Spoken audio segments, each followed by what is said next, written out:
Bangga bersarung mangga. Ilahi innal qada'a wal qadara ghalabani.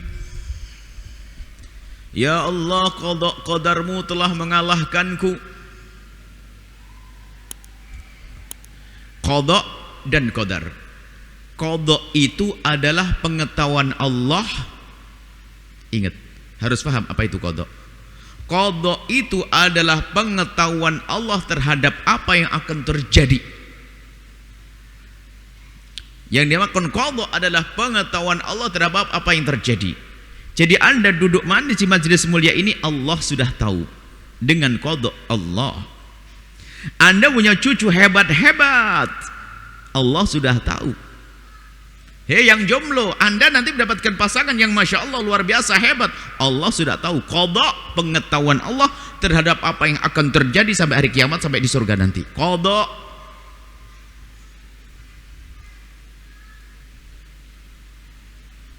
Adapun qadar adalah apa yang Allah berlakukan kepada makhluknya sesuai dengan pengetahuan Allah. Jadi qada Allah, pengetahuan Allah terhadap apa yang akan terjadi.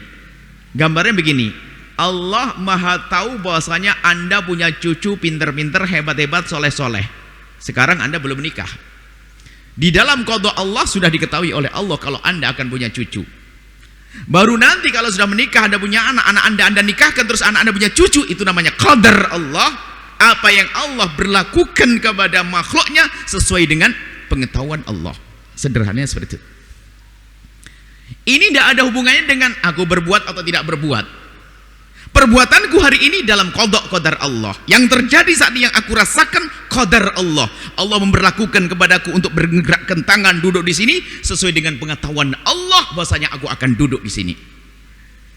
Ini sedikit kita masukkan ilmu akidah. Supaya tahu paham qadar itu apa sih? Bukanlah perbuatanku ini masuk dalam qada Allah sebelum terjadi qada Allah. Setelah terjadi qadar Allah. Dan qadar Allah sesuai dengan iradah Allah, karena yang terjadi sesuai kehendak Allah, baik dan buruk dikehendaki oleh Allah Subhanahu wa taala. Orang sering terpleset di saat bicara qadar lalu mengatakan bahwasanya kalau memang begitu ngapain saya beribadah, kalau memang saya ahli neraka kan termasuk neraka. Jawabannya, siapa yang bilang ente ahli neraka? Allah sebaliknya. Ya kalau memang saya ahli surga kan ngapain saya harus capek-capek ibadah, biarin, ngapain saja tetap ahli surga. Jawabannya apa? Siapa yang bilang ente ahli surga? Qada Allah terhadap kita nggak tahu kita. Makanya kalau menjalani hidup jangan sok jadi Tuhan, jadilah hamba yang menjalani hidup. Jangan sebagai sok jadi Tuhan. Kalau kita nonton film, seorang misalnya sudah film yang menggambarkan tentang seorang pejuang yang hebat, anak muda yang dahsyat dan sebagainya, yang jujur, berbakti pada orang tuanya, film anggap film inspiratif lah. Satu film yang memberikan inspirasi kita untuk jujur. Anda buat film, lihat. Anda kalau nonton film sebagai penonton yang baik, nggak usah sok jadi sutradara.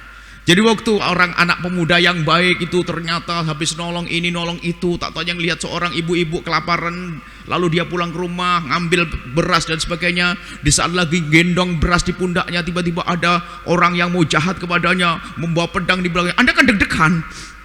Kalau Anda melihat, alah aman, selamat, Anda sudah bawa teknya. Ini skenarionya selamat. Enggak. Anda menjalani hidup seperti Anda tidak tahu apa yang terjadi di film itu. Ya Allah, astagfirullahaladzim, ya Allah, awas. Padahal itu film kan. Kita itu hidupnya seperti itu. Yang tahu adalah Allah, jangan sok jadi Tuhan. Apa yang terjadi esok hari kita tidak tahu. Jangan sok tahu esok hari. Nggak usah ini. Memang kadang-kadang kalau urusan keselamatan di akhirat itu orang begitu ngentengkan, tapi urusan makan nggak ada. Anda lapar, di sana ada sate. Ada yang diantara kita ngomong, ya kalau jatah saya kenyang pasti kenyang sendiri. Gak ada. Anda berebut mendekat ke sana. Urusan duit, urusan makanan. Anda usaha. Apalagi ada urusan dengan syahwat. Sudahlah, aku tidak ada urusan dengan perempuan. Kalau memang takdir punya anak, ya nikah dulu. Tapi urusan akhirat ngentengin, ya kalau saya emang jatah saya surga, Dia tetap surga biarpun saya bermaksiat. Siapa yang bilang ente ahli surga? Yang ada adalah Allah memberikan pada kita akal kita. Allah memberikan pada kita kehendak dalam diri kita. Akal kita melihat itu, kebiasaannya kalau aku makan itu kenyang.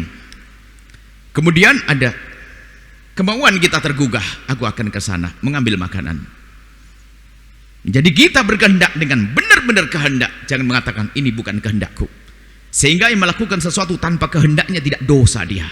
Kalau kita mengerjakan sesuatu tidak dibarengi dengan kehendak kita sendiri, nggak dosa. Ada seorang ibu tidur, punya bayi kecil, dia berbalik sebentar, gencet bayinya, mati, nggak dosa itu ibu. Jangan katakan ibu kurang ajar dia. Wong dia nggak sadar tidur. Anda jalan tol lagi kenceng, ada orang nggak tahu ngelompat ke situ ketabrak, nggak dosa Anda. Ini jalan tol bukan jalan orang berjalan, bukan kehendak Anda. Lagi ngelindur bawa pisau nusuk orang, nggak dosa, bukan kehendaknya dia.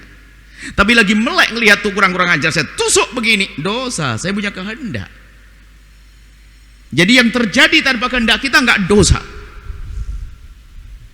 Yang terjadi tanpa kehendak kita nggak dosa. Jadi kehendak kita itu ada. Kenapa? Allah yang maha berkehendak menghendakimu berkehendak, maka engkau dengan kehendakmu berkehendak, sehingga engkau ditanya karena kehendakmu itu. Jangan katakan tidak berkehendak. Ini adalah akidah Ahlussunnah wal Jamaah Asy'ariyah. Sederhananya, Allah menghendakimu berkehendak, maka engkau berkehendak. Jika Allah tidak menghendakimu berkehendak, enggak mau berkehendak. Wong dia hobi makan bakso, kenapa hari ini tidak mau makan bakso? Enggak berkehendak, karena Allah tidak menghendakimu berkehendak. Ayo. Pernah yang hobi makan sate tiba-tiba nggak doyan sate, kenapa? Pahit, nggak pengen belas, kekenyangan nggak pengen. Padahal dia suka sate, kenyang, ayo sate, nggak pengen. Kok bisa? Karena Allah tidak menghendakimu berkehendak, maka engkau pun tidak berkehendak. Kita keluar dari dua kutub ekstrim, Qadariyah dan Jabariyah. Ada orang Qadariyah mengatakan aku bisa, semuanya aku bisa melakukan, aku diberi kekuatan dari diriku sendiri, keluar dari iman. Atau mengatakan kita ini adalah seperti bulu yang ditiup angin ke sana kemari. Jadi yang kita lakukan semuanya Allah. Kalau saya mabuk ya Allah, zina Allah, ini dari Allah. Oh gitu. Seolah namanya kehendak. Baik, kalau begitu ambil saja palu langsung pukulkan ke jidatnya. Dia akan bertanya, kenapa kau pukul aku? Allah. Belajar akidah salah itu namanya. Nah disinilah. Jadi qada Allah itu adalah sudah Allah Maha tahu. Kita menjalani hidup ini sesuai dengan qada dan qadar Allah, nggak ada yang keluar. Doa tidak merubah ketentuan Allah.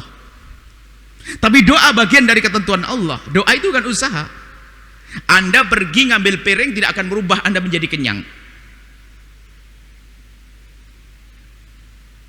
Tapi itu usaha. Karena apa? Bisa saja piringnya pecah, nasinya tumpah, atau lagi nelen sendoknya ketelan nggak jadi makan, masuk rumah sakit. Jadi kita usaha, doa namanya usaha. Baru setelah gambaran di mata manusia, iya, seolah-olah ada perubahan. Memang begitu. Dan gitu menjalani hidup begitu. Saya lapar manggil mangkok, lalu saya ngambil nasi, saya tuangkan soto, kemudian saya taruh kecap, saya makan kenyang. Secara zahir kita adalah karena aku makan nasi ini maka aku menjadi kenyang. Seolah-olah kenyang ini adalah merubah takdir saya, tidak. Sudah rentetan takdir bahwasanya hidup kita adalah mulai dari lapar ngambil mangkok sampai kenyang, kemudian buang airnya di mana. Itu sudah ada, Allah Maha tahu.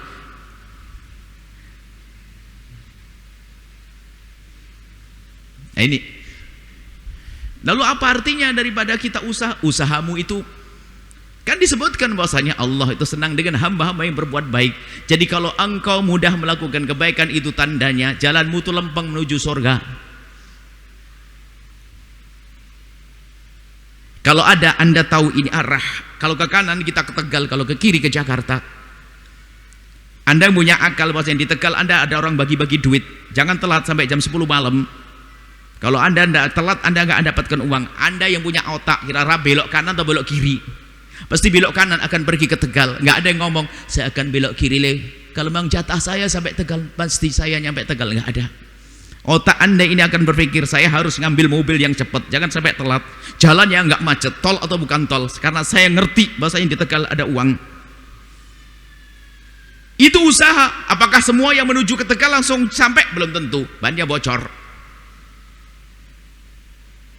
Tapi akal sehat menuntut Anda pergi ke Tegal. Bannya bocor, tabrakan, bisa jadi itu semuanya. Tapi Anda belum tabrakan, tidak usah ngomong. Jangan-jangan tabrakan. Lah ini siapa yang bilang Anda tabrakan? Ini mendahului terus, ini kan repot berakhirnya salah. Jangan-jangan tabrakan, anak nomor ibu. Ayo dah. Yang merasa kau, jangan-jangan saya tabrakan dalam macet, nggak nyampe. Atau sebaliknya, kalau memang jatah saya nyampe, tentu akan nyampe. Pergi ke Jakarta, bablas sampai Jakarta. Mana nyampe Tegal? Tapi yang jalannya salah belum tentu dia nyampe Jakarta. Bisa jadi tak taunya sampai pom bensin ke teman-temannya. Bro, mau kemana nih? Jakarta. Ikut aku aja ya. Yuk, kemana? Ikut aja yuk. Nyampe Tegal, nggak sengaja dia. Tapi tugas kita itu menggunakan akal kita, berjalan sesuai dengan tujuan yang kita ketahui. Iradah kita. Panjang masalah akidah ini. Yang menjadi masalah yaitu tadi kalau memang saya jatuh ahli surga, biarpun saya maksiat tetap jadi ahli surga. Nggak begitu. Siapa yang bilang kita ahli surga? Atau siapa yang bilang kita ahli neraka? Tidak tahu. Hanya Allah memberikan dua petunjuk jalan. Itu jalan surga, jalan neraka. Mana yang kau titi? Gitu saja. Lah karena kita punya akal, Allah memberikan pada kita akal, suruh main. Seperti Allah memberikan kita mata, lihat ada jalan gelap, ada jalan terang. Kita naik mobil, jalan sempit, jalan gede. Ya yang cerdas ya milih yang gede, kelihatan dengan mata kita. Mata kita seperti akal kita. Mata kita membedakan jalan lurus, halus dan jalan terjal. Pikiran kita, akal kita memilih ini menuju jalan yang benar, ini jalan yang batil. Dan begitu seterusnya, sederhana. Lah ini Imam At-Talasakan tadi mengatakan bahwasanya ilahi innal qada wal qadar ghalabani. Qada dan qadar sudah terjadi, sudah engkau maha tahu dan pasti terjadi kepadaku. Apakah aku menjadi orang baik atau orang buruk, sudah pasti terjadi. Kalau sudah mendapatkan qada qadarmu.